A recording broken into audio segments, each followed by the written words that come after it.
अब हम बात करते हैं कि जो हमारे डायटोमिक मॉलिक्यूल्स है ना, उनमें जो ट्रांजिशन होने वाली है, अलाउड ट्रांजिशन कौन सी होगी। अब हमारा जो नेक्स्ट टॉपिक है वो है अलाउड ट्रांजिशंस इन डायटोमिक मॉलिक्यूल्स, डायटोमिक मॉलिक्यूल्स। ठीक है, तो उसके लिए जो फॉर्मूला है, देखो डियर स्टूडेंट्स, जो हमने डायटोमिक मॉलिक्यूल्स के टर्म सिंबल्स निकालने सीखे हैं ना, उसके प्रीवियस ईयर्स क्वेश्चंस बाकी है। ठीक है, इससे जो नेक्स्ट वीडियो है मैं प्रीवियस ईयर्स के ऊपर ही लाने वाली हूँ। ठीक है, उससे बहुत क्वेश्चंस आए हुए हैं और बहुत सिंपल क्वेश्चंस है। ठीक है, फिर एक ये टॉपिक है, छोटा सा टॉपिक है, मैक्सिमम अल्टरनेट ईयर्स में हर बार क्वेश्चन पूछे गए हैं इससे भी। ठीक है, बहुत ही इजी टॉपिक है। तो देखो इसका रूल मैं आपको बता देती हूँ कि जो डायटोमिक मॉलिक्यूल्स है उनमें जो आपकी ट्रांजिशन अलाउड कौन कौन सी होने वाली है। ठीक है, तो देखो जो डेल्टा एल है ना, वो आपका होना चाहिए +-1 और 0। क्या होना चाहिए? +-1 और 0। फर्स्ट चीज ये है। सेकंड आपका है जो डेल्टा एस है ना, चेंज इन स्पिन मल्टीप्लिसिटी, वो हमेशा 0 होना चाहिए। थर्ड है आपका क्या, कि जो आपका जी से जी आपका अलाउड नहीं होगा, यू से यू वाली, सॉरी, जी से जी ट्रांजिशन अलाउड नहीं होगी, यू से यू ट्रांजिशन भी अलाउड नहीं होगी। अलाउड ट्रांजिशन कौन सी होने वाली है? जो आपकी यू से जी जाए और जी से यू जाए, वो आपकी ट्रांजिशन अलाउड होगी। ठीक है, डेल्टा एल की वैल्यू क्या होनी चाहिए? +-1 या 0 हो तो आपकी जो ट्रांजिशन है डायटोमिक मॉलिक्यूल्स के लिए वो अलाउड होने वाली है। ठीक है, जो चेंज इन स्पिन है ना, जो अगर आपकी मॉलिक्यूल में स्पिन चेंज हो गई ना, तो उसमें आपका अलाउड ट्रांजिशन नहीं होगा, क्योंकि स्पिन आपकी चेंज नहीं होने वाली। जी से जी अलाउड नहीं है, यू से यू भी ट्रांजिशन अलाउड नहीं है। जी से यू अलाउड है और यू से जी भी अलाउड है। ये आपका थर्ड रूल था। फोर्थ रूल आपका रहता है कि ये बहुत इंपॉर्टेंट है, प्लस से प्लस ट्रांजिशन ही अलाउड होगी और माइनस से माइनस ट्रांजिशन ही अलाउड होगी। माइनस से प्लस जब जा रहे हैं तो वो ट्रांजिशन नहीं होने वाली। क्लियर? एक दो एग्जांपल मैं दे देती हूँ, बाकी जितने भी प्रीवियस ईयर्स में क्वेश्चंस आए हैं तो इसका सेशन में अगला जो भी वीडियो है वो उससे रिलेटेड ही मैं आपको बना के दे दूंगी। ठीक है, देखो क्वेश्चन है आपका कि अलाउड ट्रांजिशंस आपको फाइंड आउट करनी है। क्वेश्चन नंबर 1 है 3D से 3S से 3D। ठीक है, 3D से 3S ट्रांजिशन अलाउड है कि नहीं। ठीक है, तो चेक करते हैं क्या ये अलाउड होगी कि नहीं। मैंने आपको क्या बताया था कि जो L की वैल्यू है वो कितनी है, D के लिए L की वैल्यू कितनी होती है? 2, और यहाँ पे L की वैल्यू कितनी है बताओ? 0। S के लिए L की वैल्यू 0 होती है। तो देखो L की वैल्यू क्या +-1 या +-0 है? तो L देखो यहाँ पे कितना है L की वैल्यू? 2 - 0 = 2। पर आपको तो L की वैल्यू कितनी चाहिए? चेंज इन L = +-1 या फिर 0। वो तो इस रेंज में आ ही नहीं रही। अगर L की वैल्यू ही सेटिस्फाई नहीं कर पा रही तो ये ट्रांजिशन तो डेफिनेटली अलाउड नहीं है।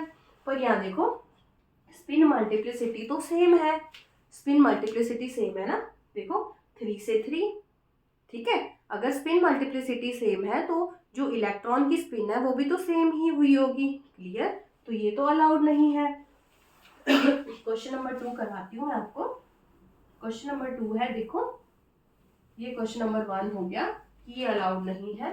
क्वेश्चन नंबर 2 देखो, आपका 3S से 3P जो ट्रांजिशन है क्या वो अलाउड है?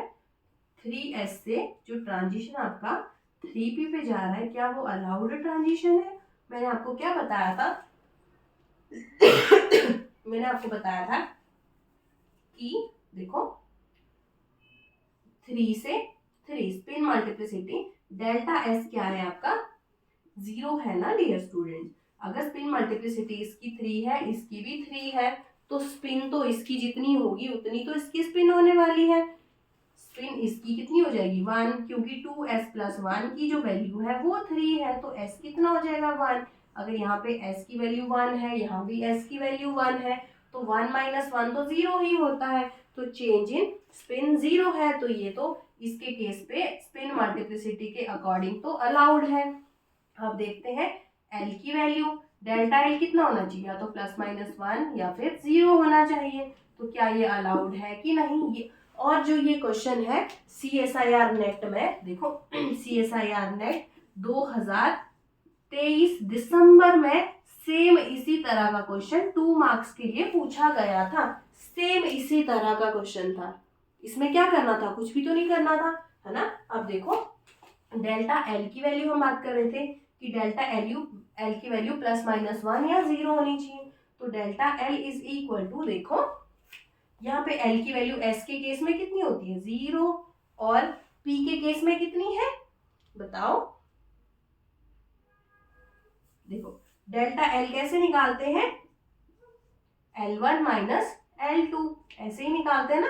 तो L1 की वैल्यू कितनी है 0, L2 की वैल्यू कितनी है 1, P के केस में L की वैल्यू 1 है, तो ये आ गया 1। L की वैल्यू कितनी आ गई, डेल्टा L जो है चेंज इन L क्या है L2 - L1 या L1 - L2। L1 की वैल्यू 0 है, L2 की वैल्यू 1 है, तो ये मॉड्यूलस के अंदर होता है, तो प्लस माइनस दोनों ही अलाउड है। ठीक है, तो यहाँ से पता चला कि जो ये ट्रांजिशन है 3s से 3p वो डेफिनेटली अलाउड है। तो ये ट्रांजिशन कैसी है, अलाउड ट्रांजिशन। क्लियर। अब एक और एग्जांपल मैं आपको बताती हूँ। ठीक है, ठीक है, एक और एग्जांपल करते हैं। बाकी सारे क्वेश्चंस हम प्रीवियस सीरीज के जब सॉल्यूशन करेंगे नेक्स्ट वीडियो में, मैं आपको सारे के सारे क्वेश्चंस करवा दूंगी। ठीक है, अब देखो क्या आपके पास 3s से 1d ट्रांजिशन पॉसिबल है।